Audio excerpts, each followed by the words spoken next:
Today, we are finally making a carrot cake. This recipe is created by adjusting my red velvet cake recipe, which a lot of you guys loved. It is perfectly moist and soft, just like this carrot cake. It's not too dense and almost fluffy, not overly sweet, and just like so many other carrot cake recipes, it is so easy to make. So let's dive in. So the very first thing I usually do is to toast pecans. Untoasted pecans do not feel present in cakes, so ensure you do this in advance and they are nice and crispy. And grease some butter on the bottom of the pan and attach parchment paper cut in circle. Otherwise, the cake is gonna stick to the pan. And I intentionally do not grease the sides of the pan so that the cake does not slide down after it's baked as it cools at room temperature. All right, now the pecans are toasted, so we're gonna dice them into smaller pieces. All right. You can also use toasted walnuts instead of pecans. Let me know which nuts you like to add for a carrot cake. And I'm also gonna add raisin to them before I forget. You can omit raisin if you don't like it. And lastly, as preparation, shred carrots in advance so that we can add it right away when it's needed.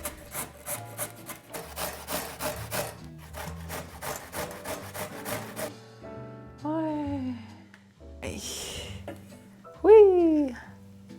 Carrot cake, shaved ice.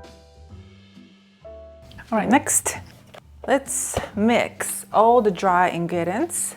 Add all-purpose flour, baking powder, baking soda, salt, granulated sugar, cinnamon, and nutmeg. That's it. Whisk them together. Just roughly combined is fine. And using the same whisk, we're gonna combine the wet ingredients in a large bowl. Add eggs, 1, 3, and oil. Today I'm using olive oil and vinegar. Whisk them all together. Baking soda reacts with the vinegar and creates a softer cake. Okay, and to this we're gonna add hot milk.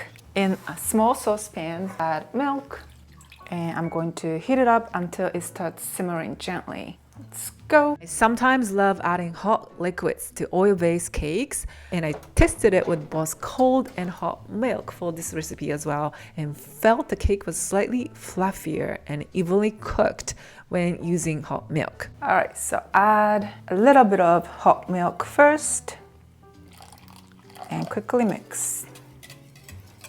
Once combined, add a little bit again, mix, and add the rest of the milk.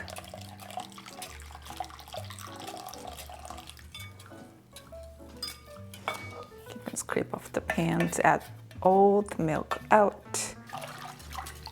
Now, while it's still warm, add the dry ingredients. All goes in and whisk until smooth.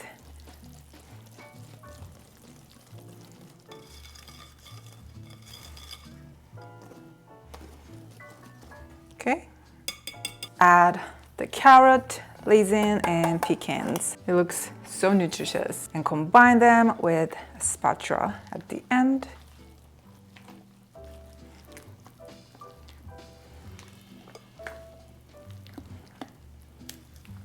Okay, looking good. Now quickly we're gonna pour it into the prepared pans. In case you want to scale the amount, it is 100 grams for each when using 2 8-inch pans. Okay. All right, now let's bake them. Try not to open the oven door until the very end for the cake batter to rise to the maximum. When it's baked enough, the top of the cake should bounce back gently and the toothpick should come off clean when inserting it in the very center. And now while cooling the cakes, let's make cream cheese frosting.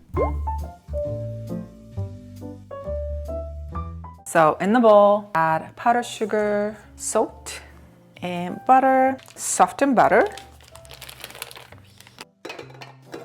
And we're gonna whip them.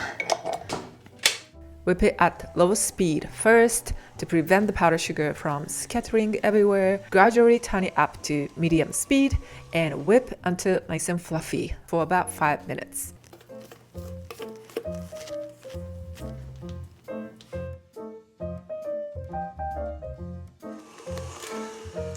Nice. It's nice and fluffy. So now we're gonna add cream cheese to it. Cut this in small pieces and add it. In opposed to the softened butter, it's important to use cold cream cheese to make fluffy and stiff cream cheese frosting. Whip it at high speed so that cream cheese can blend in the butter completely. If you want a softer, glossier cream cheese frosting, you can stop as soon as the cream cheese is blended. But if you want to make it fluffier, continue whipping it at medium speed for another minute or so. The buttercream is not overly sweet and perfectly tangy, and I love using it for carrot cake. Remove the cake out of the pan using a cake spatula. Flip it here. And remove the bottom. And as option, you can trim the surface with a knife to make it more even. And today I baked some of the crumbs in the oven to make them crispy and used it for decoration. Again, it's totally optional. First, ensure it's on the very center. Drop 1 scoop and spread. Flip the cake and place it on top. Make sure it's on the very center. Add another scoop and finish the crumb coat. As a crumb coat, apply a thin layer of frosting all over the surface. This step seals all the cake crumbs so that they don't sneakily come out while finishing the final coat. Right, clean up the bottom and clean up the edge.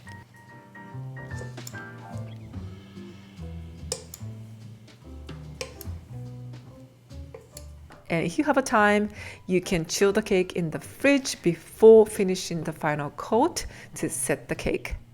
And as a final coat, do the same things as the crumb coat, but thicker this time.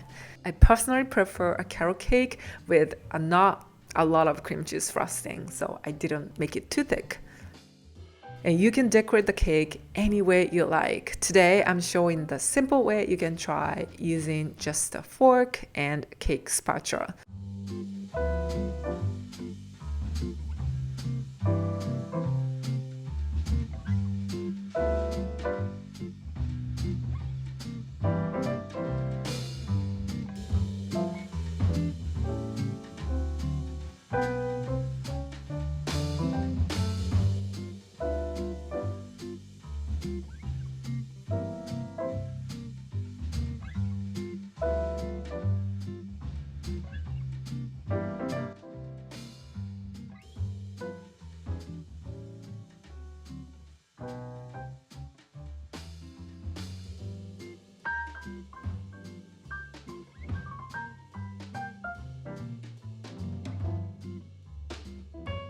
And it is ready. Enjoy the delicious carrot cake with your family and friends. If you tried it, please let me know how it turned out and how you enjoyed it for your special occasion.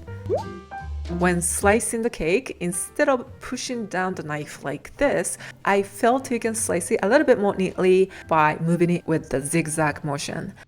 You can also make 2 8-inch cakes with 1 layer. I actually loved it. It was a little bit easier to frost and slice. When storing the cake in the fridge, seal the sliced side tightly with plastic wrap to prevent it from getting dry. The frosting gets firmer when they are chilled, and I feel the cake gets a little bit firmer too. So leave them at room temperature for some time if you want to enjoy the softer texture.